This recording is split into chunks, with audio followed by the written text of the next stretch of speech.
This is another chapter called People of Corn, People of Light. The story of our relationships to the earth is written more truthfully on the land than on the page. It lasts there. The land remembers what we said and what we did. Stories are among our most potent tools for restoring the land, as well as our relationship to land. We need to unearth the old stories that live in a place and begin to create new ones, for we are story makers, not just storytellers. All stories are connected, new ones woven from the threads of the old. One of the ancestor stories that waits for us to listen again with new ears is the Mayan story of creation. It is said that in the beginning there was emptiness. The divine beings, the great thinkers, imagined the world into existence simply by saying its name. The world was populated with a rich flora and fauna called into being by words, but the divine beings were not satisfied. Among the wonderful beings they had created, none could speak, none were articulate. They could sing and squawk and growl, but none had voice to tell the story of their creation, nor praise it. So the gods set about to make humans. The first humans, the gods shaped of mud. But the gods, the little humans, were none too happy with the result. No, the gods were none too happy with the result. The people were not beautiful. They were ugly and ill-formed. They could not talk. They could barely walk, and certainly could not dance or sing the praises of gods. They were so crumbly and clumsy and inadequate that they could not even reproduce, and just melted away in the rain. So the gods tried again to make good people who would be givers of respect, givers of praise, providers of and nurturers. To this end, they carved a man from wood and a woman from the pith of a reed. Oh, these were beautiful people, lithe and strong. They could talk and dance and sing. Clever people, too. They learned to use other beings, plants, and animals for their own purposes. They made many things, farms and pottery and houses and nets to catch fish. As a result of their fine bodies and fine minds and hard work, these people reproduced and populated the world, filling it with their numbers. But after a time, the all-seeing gods realized that these people's hearts were empty of compassion and love. They could sing and talk, but their words were without gratitude for the sacred gifts that they had received. These clever people did not know thanks or caring, and so endangered the rest of creation. The gods wished to end this failed experiment in humanity, and so they sent great catastrophes to the world. They sent a flood and earthquakes, and, most importantly, they loosed the retaliation of the other species. The previously mute trees and fish and clay were given voices for their grief and anger at the disrespect shown them by the humans made of wood.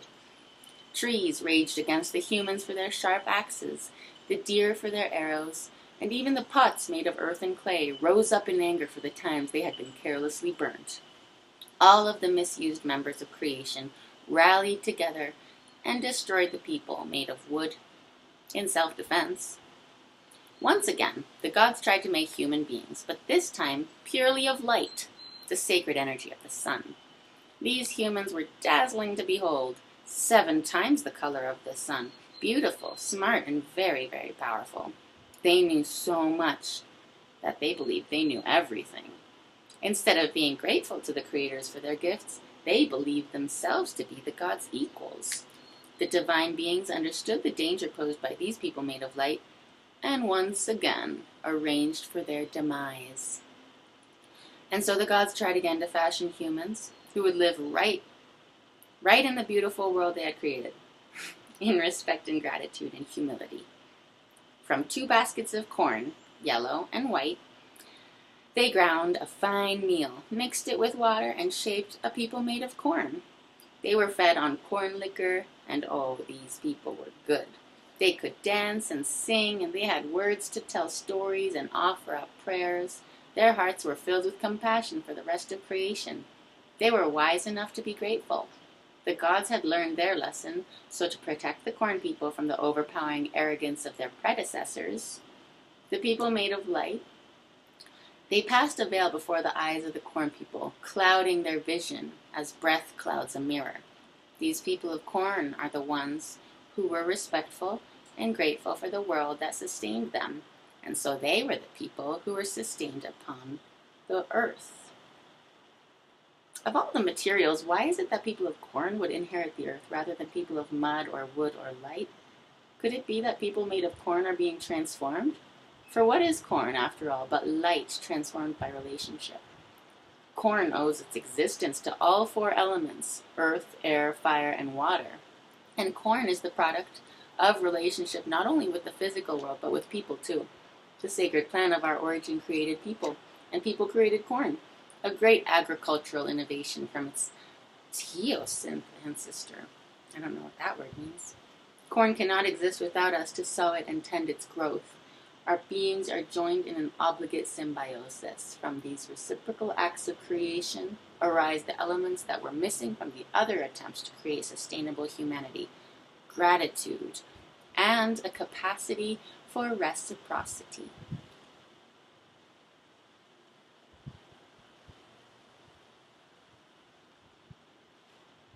I've read and loved this story as a history of sorts, a recounting of how, in long ago times, just at the edge of knowing, people were made of maize and lived happily ever after. But in many indigenous ways of knowing, time is not a river, but a lake in which the past, the present, and the future exist. Creation, then, is an ongoing process, and the story is not history alone, it's also prophecy. Have we already become the people of corn, or are we still made people of wood? Are we? It's been 6 months. No time. Since I last visited you. It's been 6 minutes and 35 seconds. Are we still made of wood? Are we people made of light, enthralled to our own power? Are we not yet transformed by relationship to earth? Perhaps this story could be a user's manual for understanding how we become people of corn. The Popol Vuh is a Mayan sacred text in which this story is contained. It's perceived as more than just a chronicle. The Mayan stories are understood as a precious seeing instrument, or a lens with which to view us. Stop it. Stop it. I'm not going to help you for 30 minutes now. No. Yeah, I just wanted 10 minutes. No. I just wanted 10 minutes. No, 30 minutes. Then let me finish this. Fine. Thank you. He suggests that such stories may offer us a corrective lens with which to view our sacred relationships. But while our indigenous stories are rich in wisdom and we need to hear them, I don't advocate their wholesale appropriation. As the world changes, an immigrant culture must write its own new stories of relationship to place. A new Ilbal, a new lens, but tempered by the wisdom of those who were old on this land long before we came. So, how then can science, art, and story give us a new lens to understand the relationship that people made of corn represent? Someone once said that sometimes a fact alone is a poem. Just so, the people of corn are embedded in a beautiful poem, written in the language of chemistry. The first stanza goes like this: carbon dioxide plus water, combined in the presence of light and chlorophyll, in the beautiful membrane-bound machinery of life, yields sugar and oxygen. Photosynthesis, in other words, in which air, light, and water are combined out of nothingness into sweet morsels of sugar, the stuff of redwoods and daffodils and corn. Straw spun into gold, water turned into wine. Photosynthesis is the link between the inorganic realm and the living world, making the inanimate live. At the same time, it gives us oxygen. Plants give us food and health. Here's the second stanza, the same as the first, but recited backwards. Sugar combined with oxygen in the beautiful membrane-bound machinery of life, called the mitochondria, yields us right back where we began: carbon dioxide and water. Respiration, the source of energy that lets us farm and dance and speak. The breath of plant gives life to animals, and the breath of animals gives life to plants. My breath is your breath is mine. It's the great poem of give and take, of reciprocity that animates the world. Isn't that a story worth telling? Only when people understand the symbiotic relationship that sustain them can they become people of corn, capable of gratitude and reciprocity.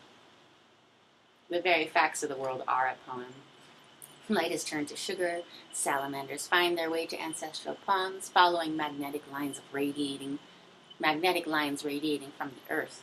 The saliva of grazing buffalo causes the grass to grow taller. Tobacco seeds germinate when they smell smoke. Microbes in industrial waste can destroy mercury. Aren't these stories we should all know?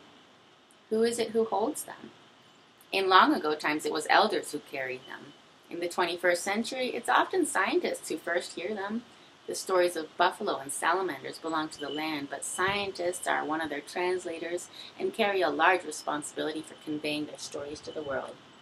And yet scientists mostly convey these stories in a language that excludes readers. Conventions for efficiency and precision make reading scientific papers very difficult for the rest of the world, and if the truth be known, for us as well. This has serious consequences for public dialogue about the environment, and therefore real democracy, especially the democracy of all species, almost. For what good is knowing unless it is coupled with caring? Science can give us knowing, but caring comes from someplace else. All right, I'll stop now.